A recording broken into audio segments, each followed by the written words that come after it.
나이별 자랑거리가 있답니다. 우리 인생 살아가면서 각 연령별로 자랑한다라는 것인데요. 2살 때는 그 부모님이 아이가 똥오줌 가리는 게 자랑거리라 그러죠. 우리 아기 기저귀 뗐어, 뭐 이런 것들. 3살 때는 이 나는 게 자랑거리래요. 이 몇 개 났어. 12살 때는 친구들이 있다라는 게 자랑거리죠, 아이들에게. 그리고 18살 때는 운전할 수 있다라는 것이 자랑거리래요. 운전면허 일찍 따서 자랑하는 거 있죠.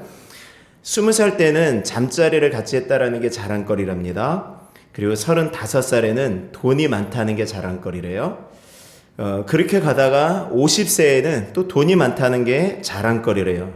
그리고 60세 때는 잠자리를 가진다라는 것이, 아직도 잠자리를 가진다라는 것이 자랑거리고, 70세 때는 자동차를 운전할 수 있다라는 게 자랑거리고, 75세 때에는 친구들이 남아있다는 게 자랑거리, 80세 때에는 이가 남아있다는 것이 자랑거리, 85세 때에는 똥오줌을 가릴 수 있다는 게 자랑거리라는 거예요. 점점 뒤로 갈수록 마음이 좀 애틋해지죠. 그런데 그것이 자랑이 될 수 있다는 것입니다. 오늘 본문은 누가 무엇을 자랑할 것인가에 대한 부분을 말씀하고 있습니다. 누가 무엇을 자랑하는가? 9절 10절의 말씀을 보면 낮은 형제는 자기의 높음을 자랑하고 부한 자는 자기의 낮아짐을 자랑해라. 낮은 형제는 자기의 높음을 자랑하라 라고 말씀하죠. 낮은 형제라는 것은 비천한 환경에 처한 사람들이고, 형제라고 했으니까 믿는 사람들이에요. 그러니까 비천하다라는 것은 가난한 사람들, 경제적으로 부유하지 못한 사람들을 말하는 것입니다. 그들에게 자기의 높음을 자랑하라라고 말씀하고 있습니다. 이 당시에 많은 사람들이 경제적으로 부유하지 못했던 것 같아요. 근데 야고보서 말씀에 보면은 그러한 가운데에서도 부유한 사람이 있었어요. 그러니까 부유한 사람이 들어오면 굉장히 우대를 하고, 이런 모습들이 이 당시 교회 안에도 좀 있었던 것 같습니다. 그래서 오늘 야고보 사도는 이 1장 9절 10장의 말씀을 통하여서 가난한 자와 부한 자가 뭘 기뻐할 것인가, 무엇을 자랑할 것인가를 말씀하고 있습니다. 요즘 사람들의 인생의 성공과 실패를 돈에 둡니다. 그래서 어떤 사람이 돈을 많이 벌어서 부자가 되었다라고 한다면 우리는 그 사람 잘 살아 이렇게 얘기를 하죠. 또 어떤 사람이 경제적으로 가난하다라고 하면 그 사람 못 살아 이렇게 표현을 합니다. 그러니까 잘 산다 못 산다라는 것이 돈의 많고 적음에 따라서 평가하는 경우가 많이 있습니다. 정말 돈이 많으면 잘 살고 돈이 없으면 못 사는 것일까요? 전 참 가난하게 살았어요. 제가 가장 어려웠을 때, 가난했을 때, 경제적으로 힘들었을 때는 저희 집이 제가 고3 때 재수할 때였어요. 산 바로 밑에 다 허물어져 가는 대문도 없는 집에 살았고요. 그 집에 살 때 친척 누나가 저희 집에 놀러 왔어요. 근데 저기 멀리서 저희 집이 산 밑에 그 다 허물어져 가는 저희 집이 보이니까 제 친척 누나가 어이구 저런 데서도 사람이 사니? 뭐 이 정도로 그렇게 얘기를 했던 기억이 있습니다. 그 정도로 말도 안 되는 집이었어요. 지금 저희 교회 유아실 정도, 아마 그보다 더 작으면 작았지 크진 않았던 것 같아요. 거기서 제가 둘째였으니까 다 큰 거의 성인들이 4명이 살았죠. 문을 열면 조그마한 부엌이 있고요. 그 문을 열면 바로 바깥이었어요. 그리고 그 문을 열고 한 20걸음 바깥으로 나가면 화장실이 있었어요. 화장실이 바깥에 있었고, 그리고 그 화장실도 깨끗한 화장실이 아니라 옛날 그 화장실 있죠. 그 화장실에 비가 오면은 우산을 쓰고 가야 되는 그런 곳이었어요. 그렇게 가난해도 집이 좀 화목하면은 괜찮았겠죠. 근데 그러진 않았던 것 같아요. 물론 평범한 집이었어요. 그렇다고 아주 다툼만 있고 이런 집은 아니었던 것 같아요. 어머님이 빚을 얻어서 장사를 하시다가 망하셨어요. 그러니까 여기저기 돈을, 없는 돈에 이 사람 아는 사람들 지인들한테 돈을 빌려서 장사를 하다가 다 망해서 다 없애다 보니까 그 빚을 갚을 능력이 없어요. 근데 빚쟁이들이 그 빚을 받으려고 그 단칸방 한 구석에 항상 자리를 차지하고 있었어요. 제가 고3 때 재수할 때였어요. 그리고 나서 그분들이 가시면 항상 부모님이 다투셨죠. 어느 날도 아주 심하게 다투셨어요. 너무 심하게 다투셔서 제가 그 방문을 열고 뛰쳐나와서 집 옆에 산으로 올라갔습니다. 그리고 너무 속이 상해서 하염없이 울고 있는데 저희 형님이 어떻게 찾아왔어요. 그러더니 형님이 그런 말을 했어요. 누가 그런 말을 하더라. 가난은 부끄러운 것이 아니라고. 가난은 단지 불편하던 것이라고. 그러면서 거기까지 끝나면 괜찮은데 어떤 자식이 그런 말을 했어. 그러면서 엄청 화를 내면서 가난은 너무 힘든 거야. 너무 불편한 거야. 힘든 정도가 아니야. 너무 힘든 거다라고 얘기를 했어요. 가난을 겪어본 사람은 가난이 얼마나 뼈저리게 아픈 것인지 알아요. 가난은 불편한 정도가 아닙니다. 내가 하고 싶은 것 못하고 먹고 싶은 것 못 먹고 이 정도가 가난이 아니라요. 가난하면 내가 해야 될 것들을 못하는 거예요. 꼭 필요한 것들을 못 얻는 거예요. 정말 위급한 상황에 어쩔 수 없이 그냥 그 위급한 상황을 닥칠 수밖에 없는 것이 그게 가난이었어요. 그런 사람이 오늘 이 비천한 환경에 처한 사람들이었고요. 그런 사람들에게 오늘 성경은 너희들의 높음을 자랑해라 라고 말씀하고 있어요. 높음을 자랑해라. 가난하지만 당당하게 나서라. 너희들의 높음을 자랑해라. 천지를 지으신 하나님께서 너희 아버지가 되신다라는 것이 오늘 성경의 메시지입니다. 여러분들 가난한 것이 여러 가지 이유가 있어요. 그 사람이 게을러서 일을 안 해서 가난할 수도 있고 또 일은 하고 싶지만 일할 수 있는 능력이 없어요. 육체적으로 병이 들거나 힘이 없으면 돈을 못 벌잖아요. 경제생활을 못 하잖아요. 그러면 가난할 수도 있죠. 가난한 것이 죄는 아니죠. 근데 제가 예전에 어떤 부흥사 목사님이 부흥회를 할 때 그 부흥사 목사님이 이렇게 말씀을 전하시더라고요. 예수를 얼마나 개떡같이 믿으면 가난하게 사냐 이렇게 하셨어요. 정말 토시 하나도 안 바꾸고 제가 그대로 전한 거예요. 얼마나 예수를 개떡같이 믿으면 가난하게 사냐고요. 그러면서 그분은 대형교회를 이제 섬기는 목사님이셨거든요. 그러니까 당신은 예수 잘 믿어서 하나님 복 주셔서 이렇게 잘 산다, 부자로 산다라고 말씀을 하시는 것이었어요. 정말 그렇습니까? 여러분들 예수님을 잘 믿으면 모두 부자가 되고 예수님을 잘못 믿으면 전부 가난하게 삽니까? 그게 아니잖아요. 오늘 말씀만 보더라도 성경은 그렇게 말씀하지 않아요. 나진이 형제는 자기의 높음을 자랑하래요. 나진이 형제는 너희들이 예수님을 더 잘 믿어야 돼, 더 잘 섬겨야 돼, 더 헌신해야 돼, 더 봉사해야 돼 이렇게 말씀하고 있지 않더라고요. 나진이 형제는 그냥 너의 높음을 자랑해라 라고 말씀하고 있는 것입니다. 높음을 자랑해라. 예수 믿으면 꼭 가난하게 살아야 한다라는 말이 아니고요. 중요한 것은 가난하게 살아도 부자로 살아도 우리의 자랑은 하나님께 있어야 되고 우리는 언제나 하나님의 자녀인 것을 기억해야 된다는 것입니다. 믿음이 좋은 가난한 사람도 있고요. 믿음이 나쁜 부자도 있고요. 믿음이 나쁘면서 가난한 사람도 있고 믿음이 좋으면서 부자도 있는 거예요. 예수님을 잘 믿으면 복받고 잘 못 믿으면 벌받아 가난하게 되는 것이 아닌 것입니다. 여러분들 그런 식으로 신앙생활하는 것 아닙니다. 본문의 야고보서 1장 초반주에는 1장 말씀 우리 지난주에 말씀을 드렸지만 1장 2절에서 4절의 말씀에 보면은 여러 가지 시험을 당하든 온전히 기쁘게 여기라 시험에 대해서 말씀하고 있어요. 그리고 그 시험을 온전히 기쁘게 여기고 인내를 배우는 것을 너희가 안다라고 말하면서 5절에 지혜가 부족하거든 말씀하면서 결국 제가 지난주에 이것이 따로 떨어진 말씀이 아니라 시험을 당할 때 우리가 하나님께 지혜를 구하는 것이 필요하다라고 말씀을 드렸어요. 오늘 이 말씀도 따로 떨어진 말씀이 아니에요. 시험에 대해 계속 이어지는 말씀이에요. 우리의 시험이 어디에서 많이 오는가? 이것에서 많이 오는 거예요. 결국 경제적인 어떤 부분에 있어서 시험이 많이 온다라는 것입니다. 그래서 오늘 특별히 낮은 형제는 너희의 높음을 자랑해라. 기죽지 마라. 자랑하는 자는 주님 안에서 자랑하는 것이다 라고 말씀하는 것입니다. 그리고 부자인 자들은 뭐를 자랑하라 그랬죠? 10절의 말씀에 보면 부자인 자는 자기의 낮아짐을 자랑할지니 이는 그가 풀의 꽃과 같이 지나감이니라. 부자는 왜 자기의 낮아짐, 이 낮아짐이라는 것이 비천한 것, 부끄러운 것, 이걸 자랑하래요. 왜 부자가 비천한 것, 부끄러운 것을 자랑할 것? 부자는 비천할까요? 부끄러운가요? 이게 잘 이해가 안 돼요. 근데 야고보서 1장 이 본문의 말씀을 공동번역 성경에서는 이렇게 말씀하더라고요. 가난한 형제는 하나님께서 높여주시는 것을 기뻐하고 부유한 형제는 하나님께서 낮춰주시는 것을 기뻐하라고. 그러니까 부유한 형제는 낮춰주시는 것을, 하나님께서 낮춰주는 것을 기뻐하시라는 거예요.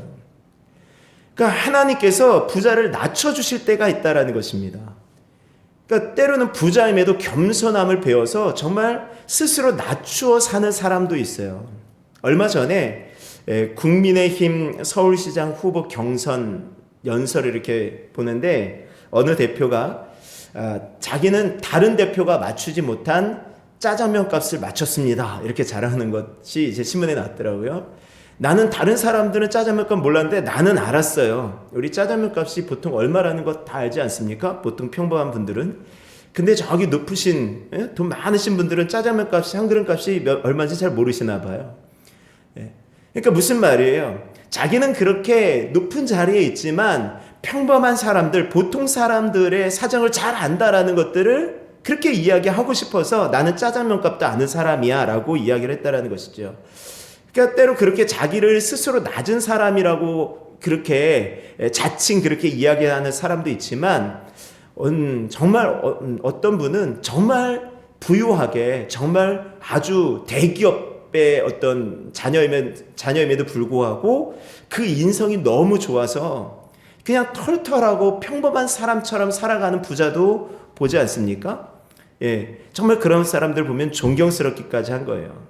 그렇게 스스로 낮은 사람이 스스로 낮게 사는 사람이 있는가 하면 어떤 부자는 정말 하나님께서 한번 치시는 거예요. 한번 훅 부시는 거예요. 사업에 정말 완전히 망하게 한다든가 극심한 사고를 만나게 한다든가 그래서 낮아지는 거예요. 그래서 그것을 자랑하라는 거예요. 부자가 자랑해야 될 것. 그가 정말 낮아지고 낮아져서 그 속에서 하나님께서 낮춰주시는 바람에 하나님을 만나게 되어진 것. 내가 이런 비천한 상황 속에 내가 정말 부유함에 있다가 아주 힘든 처지에 되어지면서 내가 비로소 하나님을 만나게 되어졌다. 그 하나님을 자랑하는 것입니다. 근데 고속도로를 달리는 것처럼 그 정말 쭉 뻗은 길이 출세, 이런 성공, 이런 것이 꼭 좋은 것이 아니에요. 인생 너무 잘 나가다가 그렇게 살다가 하나님 필요 없다고 한다면 얼마나 안타깝겠습니까? 여러분들 전도서 30장 7절에서 9절의 말씀에 보면은 그 전도서 기자가 이렇게 고백합니다. 내가 두 가지 일을 주께 구하였나니 내가 죽기 전에 거절하지 마옵소서. 곧 헛된 것과 거짓말을 내게서 멀리 하옵시며, 그리고가 중요해요. 나를 가난하게도 마옵시고 부하게도 마옵소서. 내가 너무 가난해서 내가 혹시 배불러서 혹시 하나님을 모른다 하올까 하오며, 또 내가 가난하여서 도둑질해서 하나님의 이름을 욕되게 할까 두렵습니다 라고 이야기합니다. 너무 가난해서 도둑질하고 죄지을까 봐 두렵고, 너무 부유하게 잘 살아서 하나님이 어디 있다 할까 두렵다. 이것이 우리들의 마음이 되어야 되지 않을까요? 가난과 부유함, 그것이 중요한 것이 아니라 내가 어느 순간 어느 처지에 있다 할지라도 하나님을 바라볼 수 있는, 하나님을 잊지 않는 그런 믿음이 필요한 것입니다. 우리 인생의 굴곡점을 만날 때, 깊은 수렁에 빠질 때, 극심한 가뭄과 같은 경제적인 어려움을 만날 때, 광야 같은 길을 걸을 때, 그때 하나님의 은혜를 경험하는 것입니다. 부유하게 살다가 그렇게 실패하고 하나님을 만난 수많은 사람들을 보아요. 주변에 그런 간증들 많이 있지 않습니까? 결국 그들이 자랑하는 것은 그것을 통해서 내가 사업에 성공해서 인생에 잘 나가고 그럴 때는 하나님이 필요 없다고 생각했는데, 내가 정말 실패하고 쪼들리고 빚쟁이가 되어지고 정말 인생의 나락으로 빠지다 보니까 내가 그곳에서 하나님을 만났다. 내가 그것이 복이었노라고 고백하는 수많은 사람들을 보았습니다. 그 속에서 다시금 일으켜주는 분이 하나님이셨다라는 거예요. 오늘 본문의 말씀도 역시 마찬가지예요. 재물의 덧없음을 말씀하고 있어요. 11절 말씀 보세요. 해가 높고 뜨거운 바람이 불어 풀을 말리면 꽃이 떨어져 그 모양의 아름다움이 없어지나니 부한 자도 그 행하는 일에 이와 같이 쇠잔하리라. 세상의 부귀영화가 한순간에 다 사라진다고요. 그 들의 풀의 꽃과 같이. 이 들의 풀의 꽃은요, 그냥 이름 있는 들풀도 아니에요. 그냥 이름도 모르는 들풀. 그냥 아주 볼품없는 들풀. 거기에 매달린 꽃과 같은 것이 인생이라는 것입니다. 꽃과 같은 것이 인생이 추구하는 그 보화라는 거예요. 부유함이라는 것입니다. 제가 오래전에 영화를 보았는데 그 영화 제목도 모르고 내용도 정확하게 몰라요. 근데 한 장면만 유독 기억나는 것이 있어요. 뭐냐면 어떤 사람이 그 보물을 찾기 위해서 막 찾아갔어요. 그래서 사막 한가운데서 그 보물을 찾아요. 그 보물을 안고 너무너무 기뻐하는데 바람이 확 부니까요. 그 사람이 모래처럼 이렇게 다 사라지는 거예요. 그러면서 보물만 싹 남게 되어지는 그런 장면을 보았어요. 그러니까 다 없어져요. 그러니까 보물만 이렇게 하면서 점차 이렇게 바람에 날려가지고 다 없어지는 거예요. 보물만 남아요. 오늘 말씀이 그 모습 같지 않습니까? 오늘 말씀이 결국 그 말씀이에요. 그냥 사람들이 부자가 열심히 살아가는 거예요. 부자도 그 행하는 일에 이와 같이 쇠잔하리라. 그러니까 좀 더 영어 성경 보면은 그 사업하는 동안에 사업에 열심히 골몰하는 동안에 그 부자가 사라지는 거예요. 그냥 흔적 없이 사라지는 것입니다. 그 부유함만 남고요. 이와 비슷한 말씀을 예수님도 하셨죠. 한 부자가 밭에 이 풍성하게 소출을 얻었어요. 그 부자가 요즘 LH 직원들처럼 조직적으로 땅을 투자해가지고 많은 돈을 수십 배의 그 이익을 얻은 것이 아니었어요. 상상하지 못한 그런 이득을 얻은 거예요. 농사를 잘 지었던 것 같아요.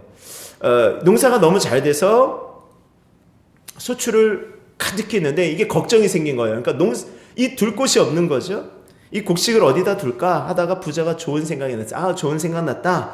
지금 있는 창고가 너무 작으니까 이 창고를 헐고 더 크게 창고를 짓자. 그리고 모든 곡식을 다 그리로 끌어모으고 이제 쌓아놓고 그러면 내가 앞으로 몇 년은 내가 편안하게 먹고 마시며 놀 수 있겠다라는 것이었어요. 못 갔던 해외여행도 가고 캠핑카 사서 갬성 캠핑도 좀 하고 전 세계 맛집 돌아다니면서 그냥 여행하면 좋겠다라는 것이었어요. 그때 하나님께서 말씀하시죠. 어리석은 자요. 오늘 밤에 내가 내 영혼을 도로 찾는다면 네가 쌓아놓은 것이 누구 것이 되겠는가? 라고 말씀하시는 것입니다. 인생이 그렇게 사라지는 거예요. 야고보서 4장 13절 14절의 말씀에도 들으라 너희 중에 말하기를 오늘이나 내일이나 우리가 어떤 도시에 가서 거기서 1년은 머물며 장사하여 이익을 보리라 하는 자들아. 야, 우리 장사해서 이제 1년 후면 이만큼 벌 거야. 3년 후면 이만큼 벌 거야. 막 계획하는 그런 사람들아. 내일 일을 너희가 알지 못하는도다. 너희 생명이 무엇이냐? 너희는 잠깐 보이다가 없어지는 안개다. 안개 지금은 빼곡하게 있지만 해가 뜨면 언제 있었냐는 듯이 흔적 없이 사라지는 것이 안개 아닙니까? 인생이 그렇다라는 거예요. 돈을 많이 벌어서 또는 돈을 많이 벌지 않더라도 하나님을 섬기지 않으면서 마음에 부유한 사람이었어요. 나는 필요한 거 없어. 나는 괜찮아. 나는 잘 살아. 나는 괜찮은 사람이야. 라고 하는 사람이 마음 부유한 사람이죠. 그런 사람들이 그 행하는 모든 일들에 골몰할 때에 하나님께서 언젠가 불러가실 수 있다는 것입니다. 불러가실 수 있다. 이게 얼마나 안타깝겠습니까? 오늘 그런 상황 속에 처하지 않도록 너희가 오로지 낮은 형제, 가난해 그런 그 속에서 하나님을 자랑하는 거야. 하나님을 기뻐하는 거야. 너희가 부유해? 그럼 그 속에서도 하나님을 기뻐하는 거야. 마치 사도 바울이 고백했던 것처럼 내가 풍부에 처할 줄도 알고 내가 비천에 처할 줄도 알아. 내가 그 속에서 하나님을 섬기는 법을 배웠어 라는 고백처럼 여러분들이 어떠한 형편에 있든지 하나님을 자랑할 수 있는, 하나님을 기뻐할 수 있는 은혜가 있기를 원합니다. 그래야 시험에 들지 않아요. 그래야 시험을 견딜 수 있습니다. 시험 당할 때 기억하십시오. 이 모든 순간 잠시 있다가 사라지는 안개와 같은 것이다. 중요한 것은 이 땅에 잠깐 보이다가 없어지는 그녀는 삶이 아니라 영원한 삶이다라는 것을 꼭 기억하시고 그 영원한 삶을 바라보면서 믿음으로 살아가실 수 있는 오늘 한날을 견디실 수 있는 은혜가 있기를 주의 이름으로 축원합니다.